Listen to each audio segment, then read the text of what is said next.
Hello, fans of all ages. This is indeed the Ryan Morik Show, coming to you live from Studio A here at Ramapo. Whoa. What? East to the East now, man.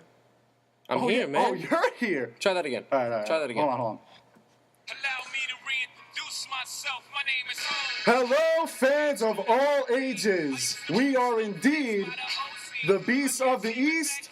Ryan Morik and Scott Thompson coming to you live from Studio A here at Ramapo College of New Jersey in Mahwah, New Jersey on WRPR 90.3 FM. Thank you for tuning in on this Thursday, September 10th. It's currently 4:55 here in Mahwah, New Jersey. And Scotty T, welcome. I made it. You I told made you it? I'd be here. All right, we are the Beasts of the East. You've heard me on the airwaves before. I'm Ryan Morik. My new partner, Scott Thompson, just transferred here from Mattawan. Scott, how do you feel right now? You I'm pumped? feeling great. You know, I was at Brookdale for the past 2 years, working hard, and, you know, I knew I was going to come here. So let's get into it. Let's go. Sweet. All right, we got a big show for you today. We got a lot of Giants talk. We got a lot of Jets talk. And the Mets are in first place. Yankees and Blue Jays starting a big 4-game set tonight in the Bronx. But we are going to start off with the New York Football Giants, considering that tonight is indeed the NFL kickoff. The Steelers are taking on the Patriots tonight in New England. So first things first with the New York Giants. Their offensive line is terrible. They have a ton of questions. I went to training camp early, and they looked all right, but that's also because they have a terrible defensive line. But with this O-line, Scott, their running game's going to suffer. Eli's going to drop back on every single play. So we all know you need a good O-line to succeed. I mean, look at Dallas. They had not Darren McFadden, what's his name? DeMarco Murray, who went off last year because of that O-line. Absolutely. And if you watch anything, they would say that, you know, the offensive line for Dallas last year was definitely crucial and is maybe even the reason why DeMarco Murray had such a breakout season. But the Giants' O-line is not even close to what the Cowboys were last year. They're getting stopped on runs, 3rd and 1s, even 4th and 1s when they're trying for it. So they need to make an adjustment quick before they start dropping in the start of the season. And even though that O-line might be terrible, Shane Vereen is going to be a very good pickup. They've got a good West Coast offense running back. Shane Vereen's going to get those little dump-offs, especially when Eli is dropping back and the O-line collapses on him. Vereen is going to be there a lot of the time. He's going to get a lot of receptions in the backfield. That's exactly what he's there for, those screens, those trick plays, and even he's a good runner from what you've seen. The Patriots have been, they're tricky, and they would run him sometimes when you think that he's going to, drop back and pass. So he's a double threat in that, but you can make sure that he will catch the balls. He doesn't have a lot of drops, so he's definitely a great pickup for the Giants, who are suffering when it comes to a game that's supposed to be there as the running game. And on top of that, the running game isn't bad. You have Rashad Jennings, who's going to be the starter, and then you have Shane Vereen, and then you have the power back in Andre Williams. Is it the earth, wind, and fire that we saw in Jacobs, Bradshaw, and Derek Ward? Yeah. No, but it's something, and Vereen is obviously a huge improvement. When Rashad Jennings is healthy, the guy can play. He's a big back, and then you have Andre Williams, who can be a touchdown machine. Yeah, they both worked hard on the offseason. I follow both Williams and Jennings on Instagram, and constant videos. You could see Rashad and Andre got bigger. Their speed's picking up a little bit, so they're really settling in the back. It's just making sure that they have blocks. Now, another bad thing about this team, another big question, heading into training camp was the secondary. They had a bad secondary. The only two corners were Rogers Kamara and Kamara. You can rely on those guys, but they're not studs like Revis and Sherman and so on and so forth. And then they had no safety. Antra Roll gone. They worked out Stevie Brown. I think he got cut. And then to make matters worse, every starting safety, I feel like, got hurt. So this team, they're going to have to put up a lot of points if they want to win football games. Absolutely. And they picked up, who did they pick up? Craig Dahl? Yeah, something like that. He was part of the one of the Giants' Super Bowls. But their secondary looked so good before the preseason started. And it was just, the trading up for Landon Collins' pick, which was a great pick. Great. And, hopefully he can come back, hopefully to give him a chance to maybe make a push in the playoffs. But looking at it right now, some of these guys are going to have to step up if they want to solidify a spot in the East, and make a real run at this, because right now it's just woeful. Ryan Morik and Scott Thompson on the air on WRPR 90.3 FM, the Beast of the East. Feel free to call in at 201-825-1234. That's the number. It's 201-825-1234. Sticking with the bad defense, they have no defensive line. I mean, writers are high on guys like Robert Ayers and possibly Colin Jenkins, but Colin Jenkins is getting old. Robert Ayers has not proven himself yet, and they haven't had a legitimate defensive end since their Super Bowl run. OC is no longer with us anymore. The days of, obviously, guys like Michael Strahan are long gone. They haven't had a legit defensive end since Jason Pierre-Paul's rookie year, and we don't even know what he's going to do. I predicted back in July or August, I had a feeling that he might have played his last down as a New York Giant. Things are looking a little better now, but he took a physical, now he had to go back. So this defensive line, another big question for this New York Giants defense. Yeah, they recently picked up Lewis Nix from the Texans. He wasn't that bad with the Texans. I mean, there is room to improve there. But, like I said, with the secondary, someone's going to have to step up. Someone's going to have to lead this defensive line because, Eli can only do so much on the offensive side. He can't keep, having 5-6 play drives and have him go right back on the field. So someone's going to have to put in the stops. Someone's going to have to put in the work. And hopefully maybe the linebacker core that is pretty solid this year. If Beeson's healthy, which is another question every single week. Yeah, actually, what did I just see? I saw something about Beeson. Beeson missed practice today. Still hopes to play. He said, trust me, I don't want to miss Dallas. Who doesn't? Yeah, his knee is hurt right now. So, hopefully it's all questionable, and there's a lot of questions right now, but, hopefully someone can step up and make plays on both sides of the ball. Now, my big question about Pierre-Paul, how will he perform? My big questions, I should say. How will he perform, and how will he be received? I think he'll be received very well. Despite that he's had some off years in the past, he's still the defensive leader of this team, in the locker room, on the field. He's their best defensive player probably on the roster, without a doubt the best lineman on the roster. So people are going to look up to him. He's going to be received very well. Besides Eli and Victor Cruz, I'm pretty sure he is the highest tenured Giant. Am I right? I think so, yes. I think there are only five Giants from the Super Bowl team still on this team still. Besides Zach Diassi and Eli, but besides them, Pierre-Paul is the highest tenured Giant. So I think he's going to be received very well. His performance, I'm not sure. He hasn't, from what we know, he hasn't had football activity in who knows how long. Yeah.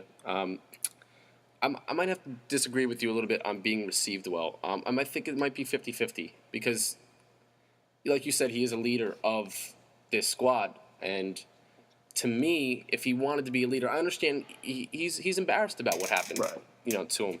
But you got to understand that, again, he's a leader, and people are going to look up to him to come back. And, he was here, he did his physical, and he just abruptly left. If that's my defensive captain, if that's my defensive leader, when I see him in the locker room and he's back and takes a physical, I'm like, okay, I'm ready. Like, he's going to be back. I'm going to be standing by your side, and then he just leaves. I don't know. I just feel like there's a lot of uncertainty with him. There is. His mind, and I don't blame him. His mind is on 40 different other things. How he's probably talking about the same things we are. How is he going to perform? But to me, I just feel like the process of the painful having to pull strings and Tom Coughlin and Mara trying to figure out really what's wrong with him in the beginning. I don't know. I just feel like it's 50-50 because in my head I feel like he could have taken this situation and, made it a positive and, try to think about, he still has a job and everything. So Let's go into some positives. I mean, the New York Giants offense, they have a couple of holes. Like we mentioned before, the offensive line, pretty terrible. But their weapons are extraordinary. Absolutely. Eli Manning arguably had the best year of his career without a playoff appearance last year. He threw for about 4,500 yards. He threw 14 interceptions. He was well over 30 touchdowns last year. And that was his first year in the West Coast offense. I'm expecting a lot of big things from Eli Manning this year. And especially with Cruz, hopefully he's going to come back soon healthy. Odell, you assume, is fully healthy now. You have Ruben Randle going from the 2 to the 3 receiver role, which is huge. Ruben Randle was just short of 1,000 receiving yards last year. Not a lot of people know that. And honestly, he's not much of a 2 receiver. He's the 3 receiver, especially behind Odell and Cruz. So Eli, I'm expecting big things out of Eli Manning. Absolutely. His QB rating last year was a 92.1. He had 30 TDs compared to 14 interceptions, which from Eli the season before in 2013, 18 and 27. That's awful. But he really had a bounce back year, and I know he's going to go head on it into this season. Cruz and Odell. I don't know about you, but I'm so ready to see how they produce this year. The chemistry looks great between them, and they're just playmakers. And again, with the whole running back trio, we got Jennings, Williams, and Vereen. It's just the offense itself looks great, but it's again, we have those questions. So hopefully that these big guys, these playmakers, can make plays when it counts. All right, I'm going to give you the game, and then just tell me win or loss. Yes, sir. All right, we're going to predict We're going to try to predict the Giants' record at Cowboys this Sunday. I say loss. Loss. Week 2, home against the Falcons. Win. 1-1. Week 3, Thursday night, home against the Skins. Win. 2-1. Week 4 at the Bills. That's tough. I'm going to go loss on that. I'm going to go loss on that too. All right, 2-2. Week 5, Sunday night, home against the Niners. Win. Yeah, absolutely. Week 6, Monday night at Philly. That's going to be a great game. We should go, but Loss. All right, 3-3.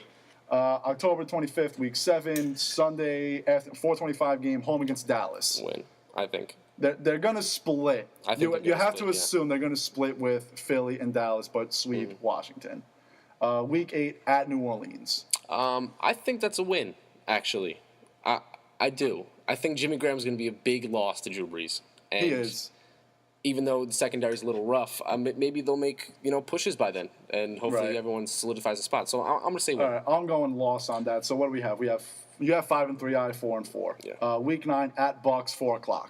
I'm going win on that. I'm going win on that too. All right. Week 15, home against the Pats. Loss. The Giants play well against the Pats, but I mean, who knows? We'll get into Tom Brady and the Pats later. Oh, yeah. Week 12 at Washington. No, win. Win. Yeah. Week 13, home against the Jets. Win. That's tough. You hear me? We got George in the studio. He's a big Jet fan. Yeah. He's probably not You that hear me, right now. George? Week 14 at Miami.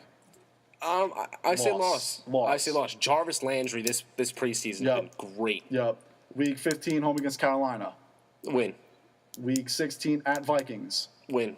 Week 17 at Eagles. Can they really go on a 3-game win streak? I don't know. The Vikings going to be hard. The Giants are a 6-10 team or 10-6 team. It's that simple. Yeah. You give or take 2 games. That's what we've seen the past couple of years too. All right, moving New York football teams. We just got an update.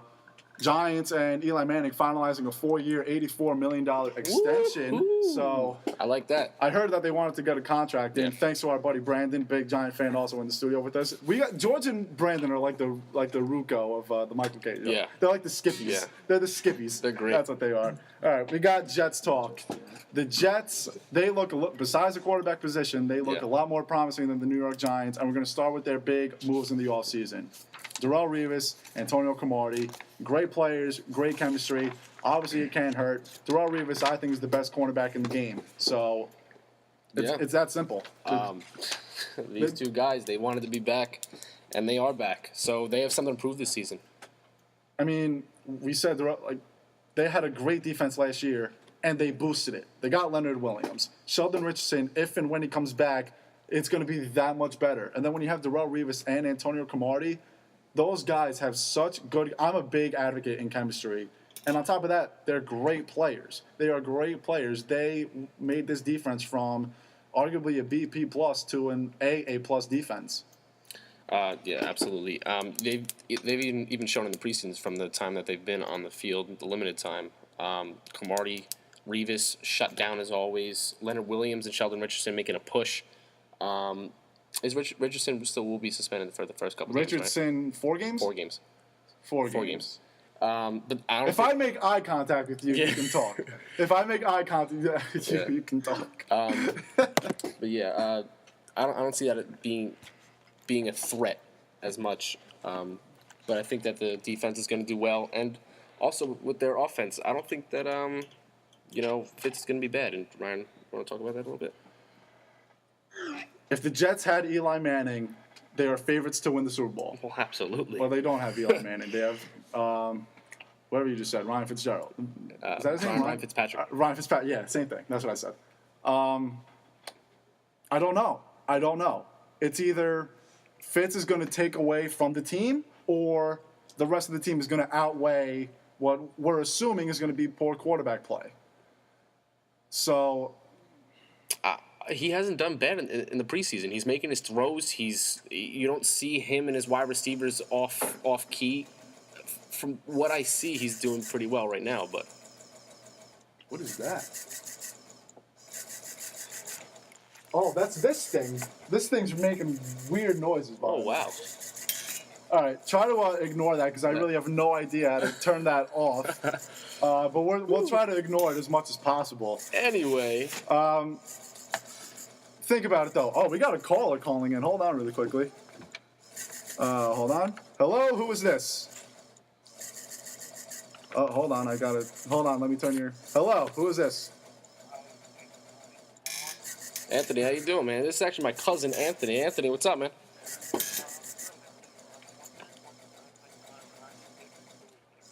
Tonight's Patriots-Steelers game. We were actually just about to get into that, so that's a good transition into that. Patriots-Steelers tonight. Tom Brady. Pats. Without question. Tom Brady. Tom Brady's looking good. He's going to come in with the fires of hell at the back of him. This Deflategate, as me and Ryan have talked a lot, is completely overblown, in my opinion. And I don't think he deserved what he was given in the offseason, but it's past him now. I know he's not going to be thinking about that tonight. He's probably been at the stadium since 8 o'clock this morning, throwing balls. Oh, yeah. So I think definitely Pats tonight. Steelers do have a good team. Ben Roethlisberger. Steelers are without Le'Veon Bell and Martavis Bryant, though. Yeah, exactly. So they're going to have to rely on Antonio Brown and Ben to definitely make a push out of the pocket as he always does. But I think it's definitely going to be Pats tonight. Scotty's cousin, what are your thoughts?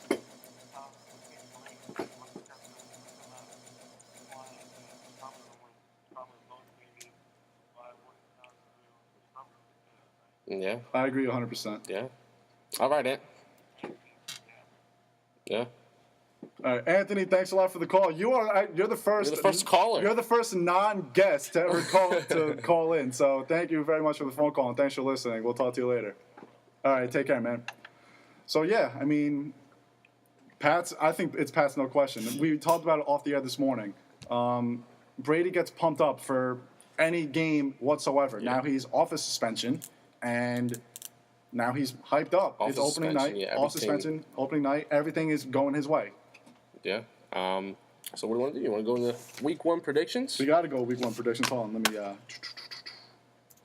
Google.com. Oh, wait. I think we should do the Jets predictions first. Jets predictions first? All right, hold on. Now I got to...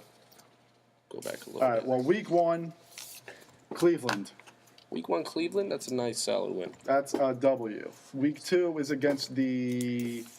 Who is it? George, do you know? Ooh, it's at Indianapolis. Loss. At Indianapolis? Yeah, loss. Home against Philly. Win. I'm going to say win. I don't know. That's tough. I'm going to say win. I'll go win on that.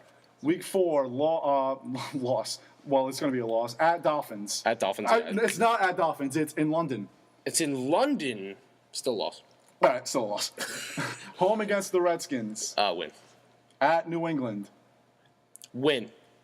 I'm pulling the upset. Don't smack me. They're probably going to split, so they got to win one of those games. And they play better at New England than they do in MetLife against New England.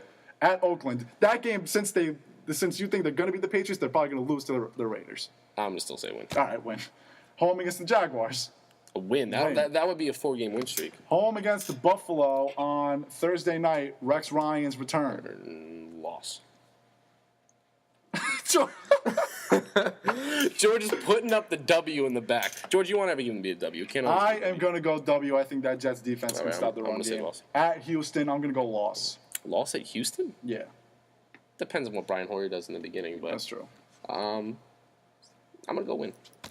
Home against Miami. We said they lost in Miami, right? In London. They in London, yeah, they got a split. We'll give them a split. At Giants, we said that's a loss. That's Home against Tennessee. Win. At Dallas. Loss. All right, I see that. Home against the Pats. I said they were gonna win. We'll go loss on that. Yeah. All right, it's a good split.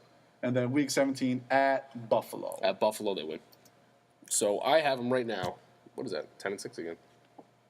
10-6. Another team that can be 10-6 can definitely be 11-5, maybe even 12-4. Even last year, what people don't realize about the Jets, I might be the only person who realizes this, but the Jets were actually really close to being 6-10, 7-9 Remember, they had that one stretch where they played the Packers, the Lions, the Bears. They had a couple of games in a row where they only lost by a touchdown. They were down to their final drive, and then they lost it. And the game against New England, Nick Folk missed a 58-yard field goal. It actually got blocked. So they're this close to being a 7-9, 8-8 team last year. Yeah. I think they were very underrated last year. Absolutely.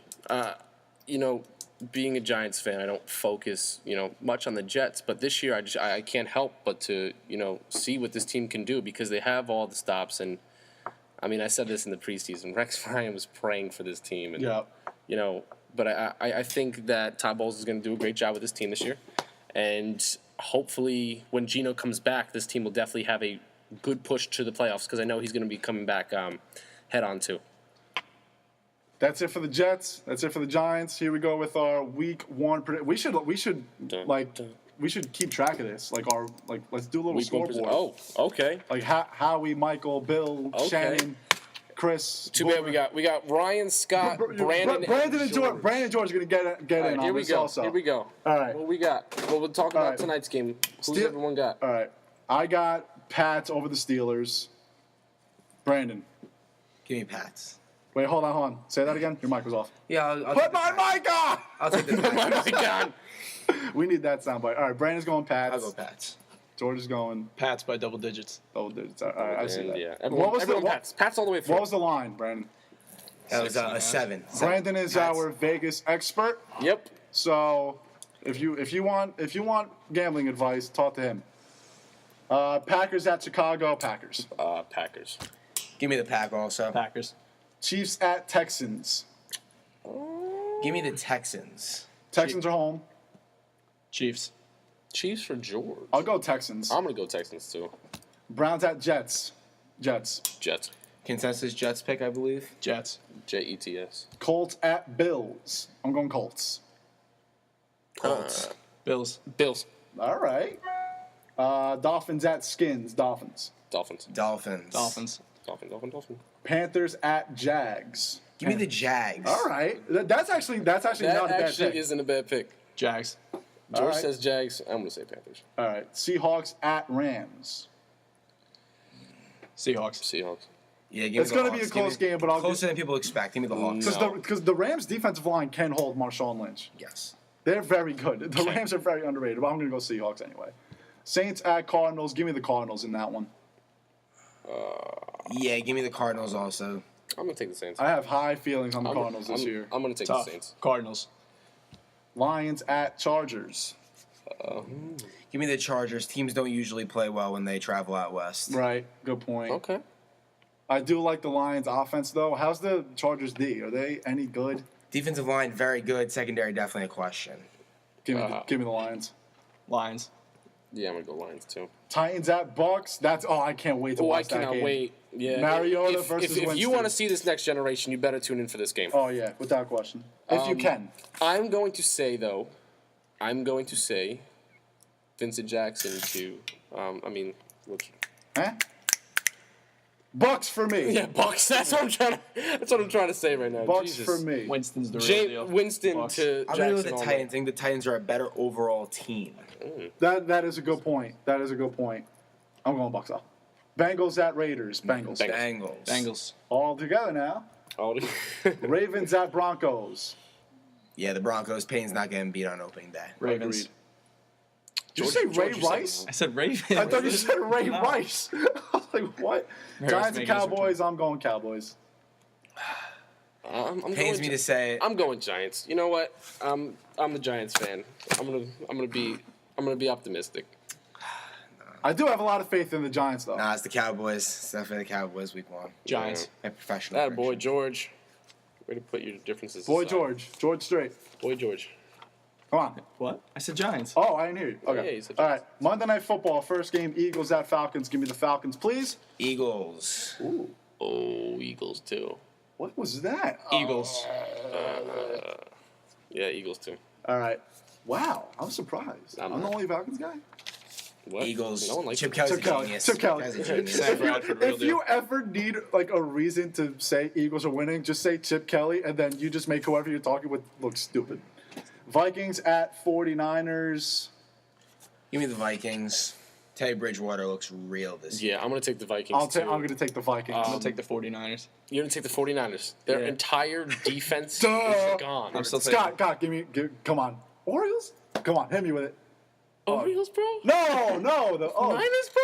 Oh, Jesus. Come on, man. Oh, Oh, come on. Jesus. My Nice, God. I love My it. God. All right, here we go. We're going to keep track of that for the entire season. That's going to be a lot of fun. We should put a wager on that. Speaking of Maybe. Orioles, man. I don't know. I got to pick a Survivor Betting that. team also. Anyway.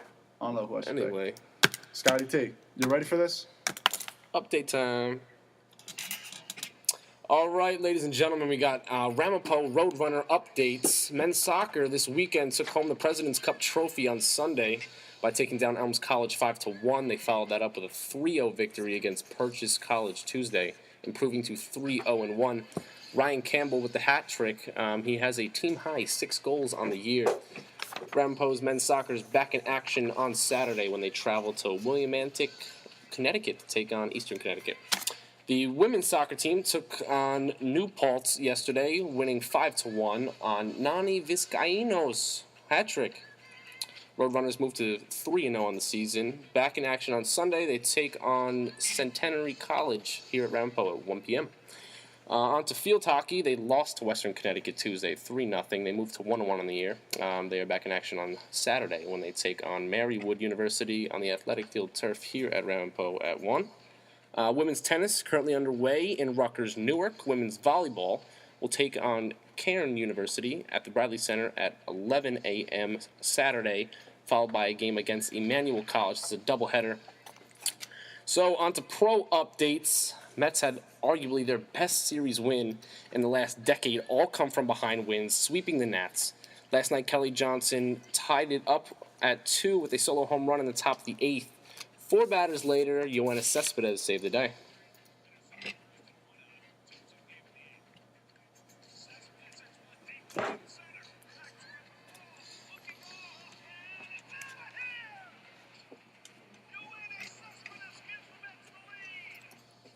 Mets win the game 5-3 on Cespedes' 14th home run as a Met. They travel to Atlanta tonight for a 4-game set against the Braves, as the Braves have lost 24 of their last 29 games. Bartolo Colon, Shelby Miller on the bump tonight.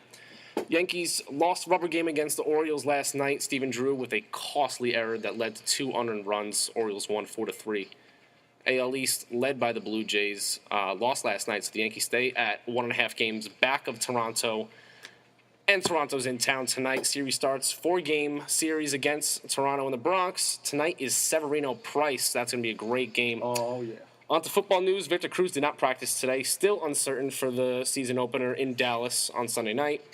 Again, as we stated, Jason Pierre-Paul had a physical with the Giants. Flew home to South Florida, however, because according to Coughlin, he was not ready to play.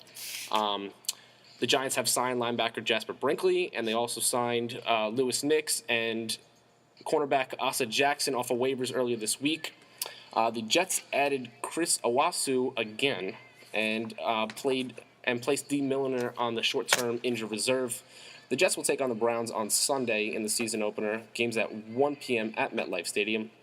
NFL season kicks off tonight with the Steelers. They will travel to New England without Le'Veon Bell and Martavius Bryant due to their suspension. And you know who's not suspended, Ryan? Who? Tom Brady. Is that right? Oh, yeah. Oh, yeah. I didn't hear about that. Oh, okay. Yeah, kickoffs at 8:30 tonight on NBC. They will also be hoisting up the banner for their recent Super Bowl victory. Awesome. Can't wait. So we will be back in a couple of seconds. Good job. That was good, buddy. You're on commercial right now?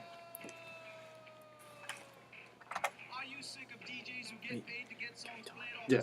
Do you have to be on commercial? No. You're You saying should break? Yeah, take a break. How? 20. That was like 30. That was 30 minutes. You on good timing right now? Very good. Okay. You got to keep track of those picks, man. Did I say that too fast or no? No, that was yeah, it was very perfect. good. I thought so. So I gave you the knuckle pound before. Scott's hyped. This is his first time on Is Cairn? Scott, that was actually really good. Cairn I University? was very impressed. The fuck's Cairn University? I have no idea. Oh, we have no idea. D3 colleges have the weirdest things of all time. No, D2 college have the weirdest things of all time. All right, 15 seconds. I just realized we're recording on the laptop still, so when I post this on YouTube, people are actually going to hear me. That's a little awkward. It's all right. What? Yeah. Oh,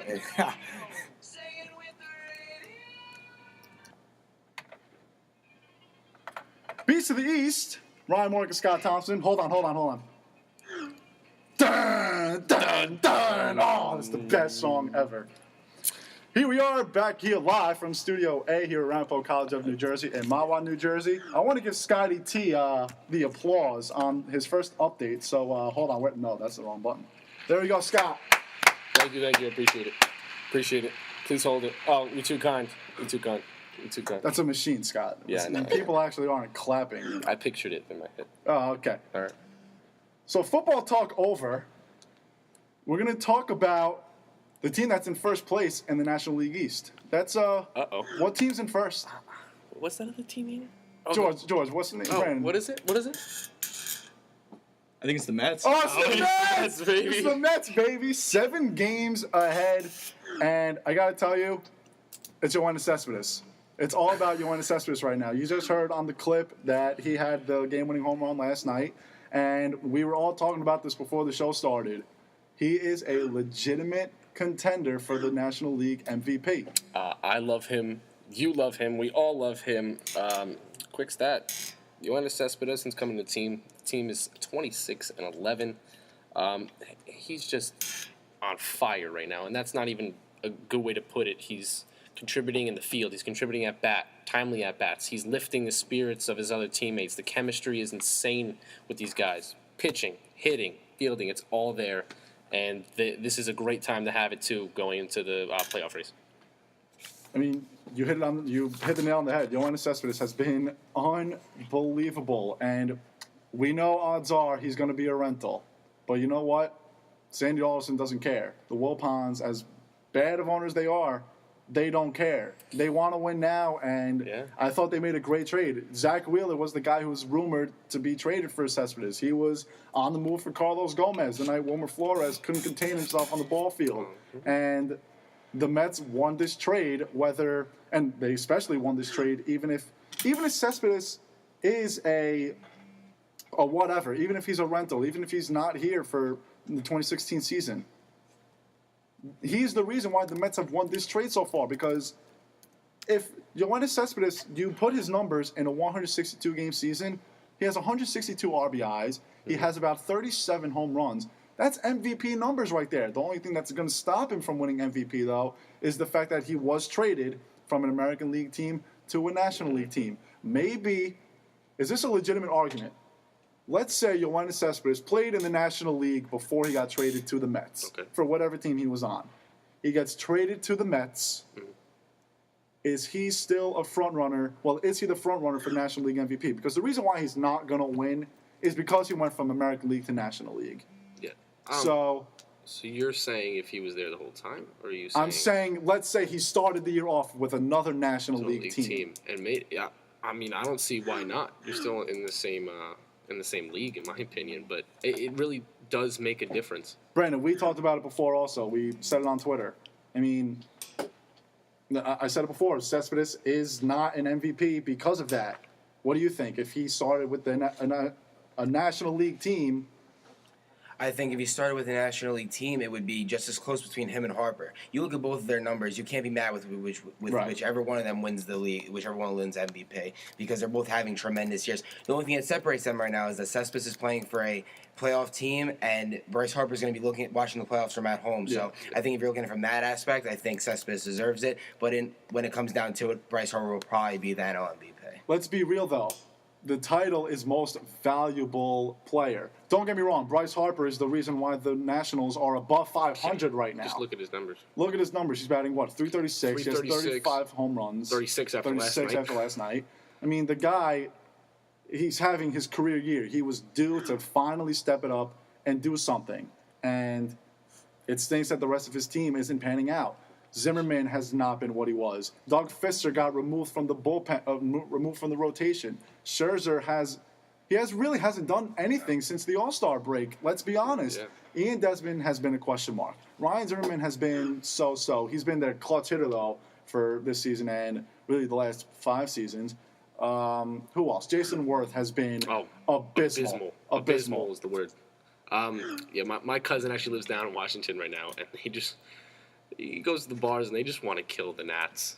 We got someone calling in. Caller, who are you? Where are you from? Hello, who's this?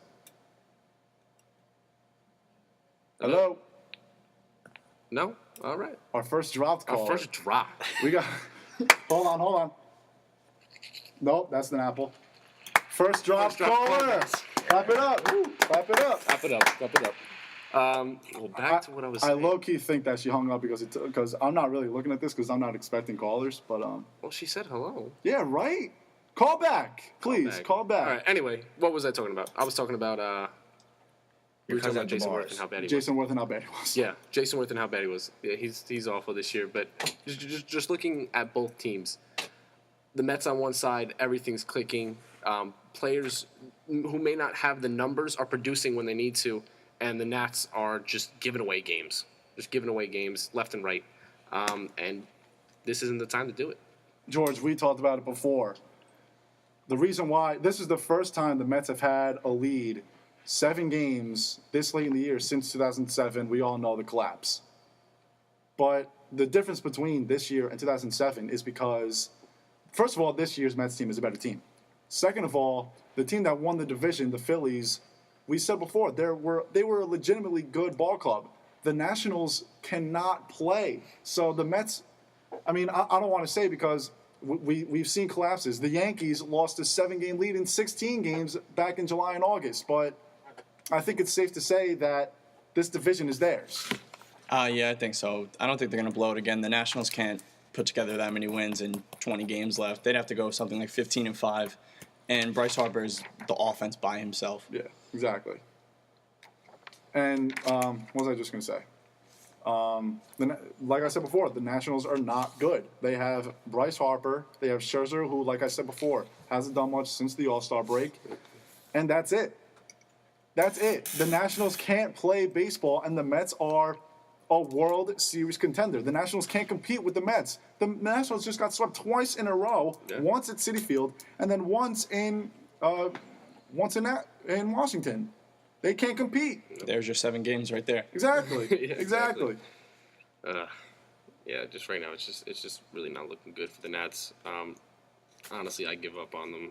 I'm looking at the Mets. I'm looking at them charging head on into the playoffs, and being there since what? How long has it been? 2006. They're ready, in my opinion. They might be young, but they're young. They're going to go head on to the playoffs, and I can't wait for it. Now, real quick, let's look at the MLB standings really quickly because I want to see where the Mets stand.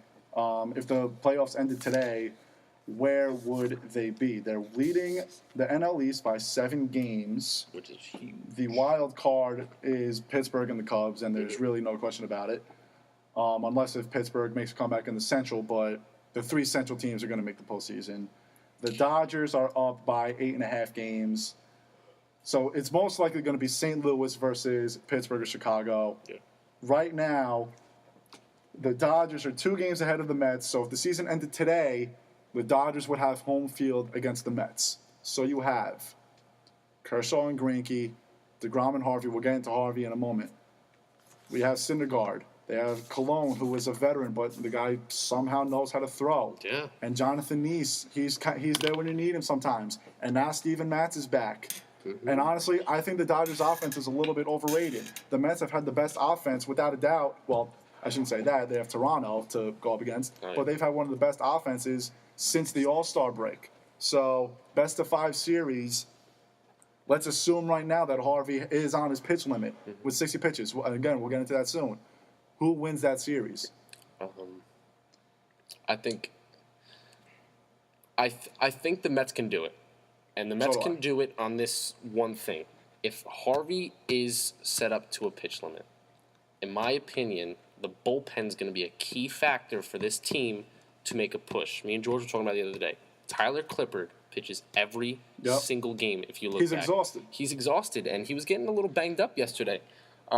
But he's been putting in quality innings, and I think that's why Terry Collins is using him so much, is because it is kind of thin down there. Right. But between Clippard and Familia, if your starters, not saying 60 pitches, Harvey has to be throwing a lot just to go at least 6, maybe. But if you can get to Clippard and Familia, you're going to have a good chance to win if you're holding that lead. So I think the bullpen's going to be a very key factor for the Mets, no matter who they play when they make it to the playoffs. And the Mets know how to win. I mean, they're on a 10-game road trip right now, but Washington is their best opponent. Mm-hmm. Right now, they're in Atlanta for 4 games. You heard it in the update. They've lost 24 of 29, and then they play Miami for 3 games. Yeah. I mean, I said before the series started that we're going to see a lot of the Mets, but I don't think that's true anymore because they swept at Washington, and we really found out that, I mean, the Mets did play very well. All 3 wins were come-from-behind wins. And, again, the Nationals are not good. Atlanta's not good. Miami's not good. But it is a 10-game road trip. Mm-hmm. So we know that the Mets can beat these bad teams, but can they beat these good teams? And you know what I think is going to be a huge hint at that? Yeah. Next week's series against the Yankees. Yeah. That's going to be a lot of fun to watch. And the Yankees, who we're about to get into in a little bit, are also starting to click. And we'll find out what happens in that Toronto series. But they are clicking on all cylinders, too. So 2 teams, Subway Series again to finish off the season. It's going to be a lot of fun. Speaking of the Yankees, we just got an update that the Yankees and Blue Jays game's actually postponed for tonight. Yeah. So that's going to be tough. You're probably going to have to play a doubleheader because the Blue Jays don't come to the Bronx for the rest of the season. No. So we'll get into that in a moment because that's a big doubleheader coming up. Real quick, Matt Harvey, 60 pitch limit. Joe Girardi hit the nail on the head the other day. If you have a guy with innings limits, you have to sit him in April. Yep. So you don't have this question right now. Brandon has something to say, real quick. No, I heard something on the radio earlier this week when I was driving about Matt Harvey, about the whole 60 pitches. Right now, he's the face of the Mets. When you go to a Mets game, you want to see Harvey pitch. Yep. And what Matt Harvey shows, he says he's the Dark Knight. He's a bulldog. He's supposed to want to pitch in these games in October. And he's not afraid of anything. Not afraid of anything. If you are truly the bulldog of this team, if you are truly the man of this team, you should come out right now and say on the air, I'm sorry that this is all happening. If there's a game in October and you need me to pitch, I will be there to pitch for this team. This is a win-now team, and I think they need to take it. And you know what I think made it even worse? Mm-hmm. The article he wrote in the Players Tribune. Because he got Met fans all excited. He's saying, I'm going to pitch in October. Yeah. And then the news comes out 2 days later, oh, wait, I'm only going to throw 60 pitches to start. If anything, he should be throwing 60 pitches now so you do save his arm for October. And even that's a bad idea because you have to win. I mean, they have a 7-game lead. They could be a little bit more lenient. They might skip Matt Harvey's start against the Yankees, which is a good idea depending on what the Nationals do in the next couple of games. Yeah. So, I mean, Girardi said it. I mean, you don't think about it. You don't say to yourself, okay, let's sit him in April so we can throw him safely in September and October. I mean, I'm the only one in the world who thinks Joe Girardi is a good manager. He's smart like that. Is he a binder guy? Of course he is, but he manages his pitchers very well for the most part. But 60 pitches an inning, I mean, I get it. The guy wants to get paid. George said the other day, pay him now, but we know the Mets aren't going to do that. But 60 pitches in the postseason, after this year, next year is it, and you probably don't have Cespedes anymore. After this year, maybe 2016 you have a small chance, and then it's done. That's it. You have the next 2 years. Let's be realistic. That's it. Yeah, I mean, look at Steven Strasburg, the big deal they made about his innings limits, and like you said, I completely believe with Girardi. You sit him in April. Yep. Really, what does April mean? But just get your team together, keep that start that chemistry up again if you have new players. Sit him. But 60 pitches in the postseason from one of your guys that with the Mets bullpen. With the Mets bullpen, exactly. If you had the Yankees bullpen, I mean, it's not a big deal. But I mean, to be an optimistic Mets fan, look past it. Let him make the best of these 60 pitches. George, just something to say. If you throw 60 pitches with that bullpen, they're going to lose in like 3 or 4 games. Without a doubt. Because if you go to 5 games with the Dodgers, which I think is an awful matchup for them, possibly the worst possible matchup, Greinke and Kershaw are each pitching twice. Mm-hmm. I hate to say it as a Mets fan, but they're not going to beat them. And with a team full of fastball hitters, too. Yep, you can't. I mean, here's the thing with the Mets bullpen. They're going to be tired. And then if you're tired and then you have to throw the next day, that's impossible. You can't do anything with that. Yeah. If Harvey throws 60 pitches, this season's out the window. It's that simple. We'll see. They're clicking on all cylinders right now, so let them be. They're winning, so. Mets game 1 starter, who should it be? Last night, DeGrom. Yeah. DeGrom proves me. It should be DeGrom. Yeah, absolutely. I think, DeGrom. Do you pitch Harvey second? I don't think you pitch Harvey first because Absolutely you can't have you can't have no bullpen in game 2. So I think DeGrom game 1. Definitely DeGrom, and DeGrom has to pitch at least twice in the series, obviously. And as a Mets fan, I don't even want Harvey to pitch. In a 5-game series? Yeah, definitely. Pitch twice. Well, with Harvey now, it's not a good idea. Well, DeGrom. they're going to go 4-man, right? Yeah. You'd think. DeGrom, Harvey, Syndergaard. I don't even want Harvey to pitch. I'd rather see him shut down than pitch 60 pitches. I think it's a waste. It is a waste. Would you rather have Harvey throw 4 good innings and then have the bad bullpen in, or would you rather have a guy like Neese Cologne throw for 6 innings of par baseball? I don't see it as a waste, though. I mean, he's limited to 60 pitches, whatever, but think of it like Little League Baseball. If you're in a championship, if you're in the playoffs, you're going to pitch your best pitcher, even if he has a pitching limit. It's fundamental. You're going to put your best player out there on the field. I don't think you should just shut him down. If he's limited to 60, let him make the best of it. Move on after that. All right, well, I think when it comes to who should be the first pitcher to pitch in the first game, I honestly think it should be Harvey, because if you lose that first game, say DeGrom throws the first game and you lose that game to Greinke or Kershaw, whichever one throws, right? You have game 2 now. Now you have Harvey throwing 60 pitches. Right. Then you're in trouble. Then you go down 0-2, and you're probably not coming back as that. So I think you throw Harvey game 1. What? What do you do if it makes it to a 5th game? Then you have to. All right, you have to play it by day. But I think if you have, Harvey has to know they have to know what Harvey's going to be doing in the playoffs. Is he going to be throwing 60 pitches, or is he going to be? And we have a caller. Oh yeah. Hello, who's this? Hello. Yes, hello. Hi, Hello. who is this? Jacob. Jacob, where you from, buddy? New York? New York. What's going on? How you doing? Doing good. Jacob, you have a question? Really impressed how you guys talk. Thank you very much. Thank you. I So that was appreciate more of a statement. Thank you. Appreciate that. Who is that? Oh, God. This is Alex pulling a prank on us It's again. a 732 number. I was Oh, like, New York. jeez. Oh, jeez. Doing great. Thanks a lot, Thanks, man. Alex. I appreciate it. Hey, you're doing a great job out there at Brookdale, too, by the way. You're making a good start. Attaboy. Thank you. All right. Shout out. So, Attaboy. You scrub. Attaboy. You're a Attaboy. scrub. All right, I'm hanging up on you, so. What a goof. Yeah. For those of you who don't know, that's Alex Sella, and Alex Sella can be a little bit of a That's like the third riot. time he's gotten this. riot. Great guy, though. All right, moving Burrows. The New York Yankees, well, they're not starting the series tonight. They're probably going to start it tomorrow with the rain out tonight. And this week was a killer. Baltimore came in losing 15 of 18. And they lost 2 out of 3 to Baltimore. Yeah. An absolute killer. And now you have Evaldi who's out. And now this 4-game set just became that much bigger. Yeah. Evaldi's a big loss. man's 14-2. Yeah, I mean, I don't like records, but the last 9 or so starts, he's had an ERA of under 3. Exactly, but you got to understand, I being a former pitcher, I go by record because that means you're putting in the innings, you're putting in that work. Go out that way. Yeah, go out that way. Brandon and George are leaving. Good job, guys. Thank you. Thank you. See you guys Anyway, later. so I think that's a huge loss, but yeah, it was a killer series with the Orioles. I mean, we got to see the one win live, but Yeah, that was cool. this 4-game set is really going to define, in my opinion, who is going to make a run in the AL in the playoffs. Because honestly, the Blue Jays are scaring me a little bit, Oh yeah. I still think they are. and a little bit's an understatement. I think they're, for some reason, I don't know why, I still think they're a little bit overrated. I think it's more of a hot streak because Edwin Encarnacion is going off right now. He's reached base safely in 40 games.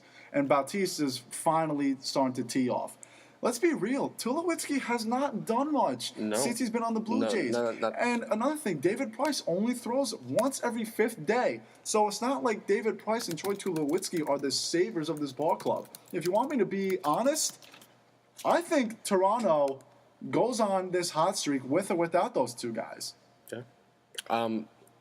Absolutely. I was actually just looking up Ben Revere. Ben Revere has been a big pickup for the Blue Jays. Yeah. Let me look at this right now. With the Blue Jays, he's batting .323. He has 3 stolen bases, not too bad. He's driven in 6 people for a leadoff guy. He's getting on base. He's got an OBP of 345. He's really producing, solid outfielder. But going on Tulowitzki, no, he may not have been producing at bat, but right now in this league, I would take that guy over anyone at shortstop. A healthy Troy Tulowitzki at shortstop, I will take any day of the week. Definitely. Crazy infielder. But, the bat's always there. And again, what does it say in your average column when the postseason starts? Right. It says 0. Right. Anyone can make a push, so anyone can produce. So, Tulo might, who hasn't been in the play, has he even been in the playoffs yet? Yes. 2007, the year they lost to the Red Sox in the World Series. Okay. And I think 2009, they lost to the Phillies in 2009. I think that's it, though. Okay, yeah. So, he hasn't been there in a while, so he's going to be having a lot of fun with this, along with, Josh Donaldson, who has the experience with the A's. They're going to be a great team, I think, and it pains me to say. Going back to the Yankees, their main problem is that they're an inconsistent ball club. It's that simple. Yeah. They have the 3rd best offense in the league because they win games 15-2, and then they lose games 1-0, 2-0, 4 days in a row. Mm-hmm. So when you look at the numbers, 3rd best offense in the league, 3rd most home runs in the league. That's pretty good. Yeah. But then they go on these insane cold streaks where they look like the worst team in the league. Yeah, it's like nothing can click. I said this back in May and June. I said to people when they were starting to get good, I said this team does not have an identity. It's September 10th. They do not have an identity. And you can't go into the postseason with no identity. You need to know what you are. It's that simple. Yeah. Just going back to the Mets, they know exactly who they are. Right. They are a team that wants to win every game they play, whether it is going to the Braves. They're going to go hard every single time. And the Yankees, I don't know. I feel like it's iffy. Each time they step on the field, I don't know what's going to happen. The Yankees took that big league for granted, I think. I think they went back. I mean, they are a completely new team, but they're run by the same people. They're run by Cashman and Steinbrenner and Girardi. Even though you have 4 people from the 2009 World Series team on this year's squad, you have that Yankee mentality where you say to yourself, we are the most successful franchise in sports history, and we expect a win. Yeah. The Mets, the difference between what going back to what you were saying, they want to win because I don't think they fully expect to win. And they have that motivational push. When you are on a suffering ball club, you feel like Matt Harvey feels like he hasn't been in the postseason for 10 years in a row. Yeah. And think about David Wright, who legitimately hasn't made it. When you're on these struggling ball clubs, even the Cubs, Chris Bryant and Rizzo, they're 22, 25-year-old guys, but they feel like they haven't won a World Series in 100-plus years. The Yankees, when you join the Yankees, you don't feel like that because you expect to win. And I think that's their problem. They obviously want to win, but when you expect it and have it granted and think it's going to get handed to you, heads up. Yeah, I mean, a ball club isn't just its players and coaches. It's the fans too. And what I can see from the Mets as a whole, the Mets are yes the players, but they're the fans too. The fans are backing them. The fans are going with them to the playoffs. The Cubs too. Cubs haven't seen it in a while. They have a team, and they're rising to the occasion. They're going to selling out the stadium, and Yankee fans are we're both Yankee fans. We're loyal. But we're loyal to a team that we know can win. This team can win, but they're just not showing us. Exactly. Understand what I'm saying? I agree. Something that I have to bring up, and it stinks that we have to bring it up. Yeah. Tomorrow, September 11th, and it's 14. It's hard to believe that it's been that long already. It's been 14 years since the Twin Towers went down, and the Pentagon got hit, and United 93 went down, and it's a tough subject to talk about because I lost a family member in the attacks, and I know a lot of people who were there. My dad was working 2 blocks away from it, and he stayed in his office for 3 straight days. He had to miss my birthday the next day.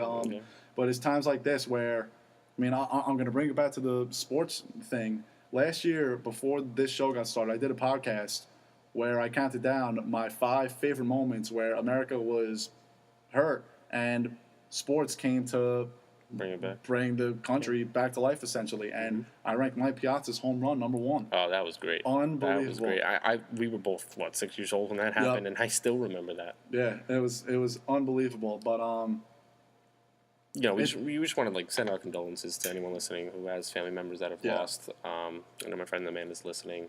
Her uncle Lance, passed away because of 9/11. So, it's something you carry with you, and even to this day you'll carry it to your grave if you have someone that's lost or someone that was affected by the 9/11 attacks. It's a hard hit, but we bounce back from it, and sports is a great way. To bounce back from it, to ease the mind, and to really show the American spirit and, what a country can do in times of distress. It is. It's funny how sports really have to take what we watch every day. We watch ESPN every day. It kind of has to take a back seat to tomorrow, 14 years tomorrow, and there are going to be a lot of mourning people tomorrow. I know. I have family who's going to mourn tomorrow. I'm going to be mourning tomorrow. So it's a tough day, but this is why sports are great. Because sports are magical. It's more than a hobby. It's more than entertainment. It's literally a lifestyle. And let's be real, sports are what brings us back on our feet sometimes. Sports is what we do right now, what we want to do right now.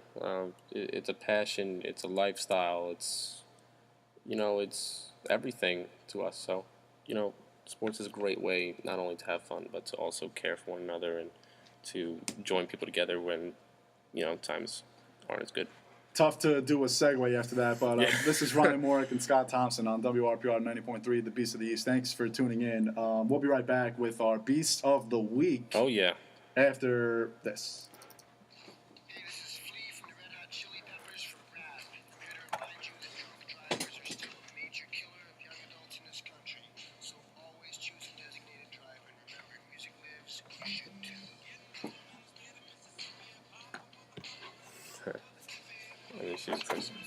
We have a minute and a half. I know. Do it quick. See? I told you.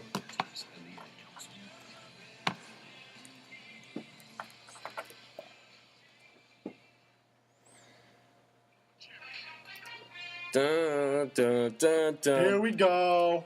Beast of the Week, baby. Oh, my God. It's our first one. Dun, dun, dun, dun, dun, dun. Woo! You want me to start? Yeah, you want to start off? Go ahead. Hold on, I gotta explain to the people what this is. Oh. So, since our show is Beasts of the East, we decided to say to ourselves, we're probably gonna do this every Monday. Yeah. Not on. Our show is, by the way, Mondays and Wednesdays, not Mondays and Thursdays. So don't get used to the Thursday time slot. But Mondays and Wednesdays, we're going to have Beasts of the Week. Basically, we just pick who was the beast for the previous week every Monday. This week, I'm going Yoenis Cespedes. We said before, NL MVP without the whole trading, the whole, we said it before, and we don't have a lot of time, so I'm going to ramble really quickly. We have about 35 seconds or so. Yoenis Cespedes is my Beast of the Week. My Beast of the Week, I'm going to go with Ohio State's halfback, wide receiver, phenom, Braxton Miller, 6 carries for 62 yards this opening game this past week. Sorry, yeah, we're going quick. He had 2 catches for 78 yards, and let's not forget about his crazy run in the third quarter, hitting the B button, stunning everyone. This Ohio State team looks great, and Braxton Miller is definitely. Did you watch the sports science on that spin move? Yeah, it was great. Pretty sick. Love John Brinkus. Shout out to John Brinkus. Pretty sick.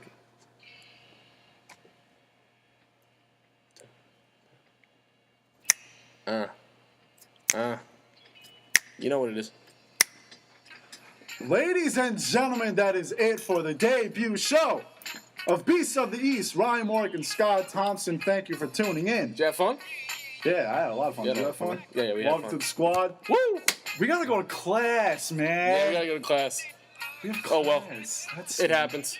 Thank you very much for tuning in. Great show. Tune back in on Monday at 6 o'clock. Reminder, the show is Mondays and Wednesdays at 6 to 7, not Mondays and Thursdays. We only did it because we know the technical difficulties. I'm not going to get into that because it's annoying. Yeah. But yeah, Mondays and Wednesdays, 6 to 7. It is not goodbye. It'll see you later. See you on Monday. Take care, everybody. Let's get to class. We gotta go.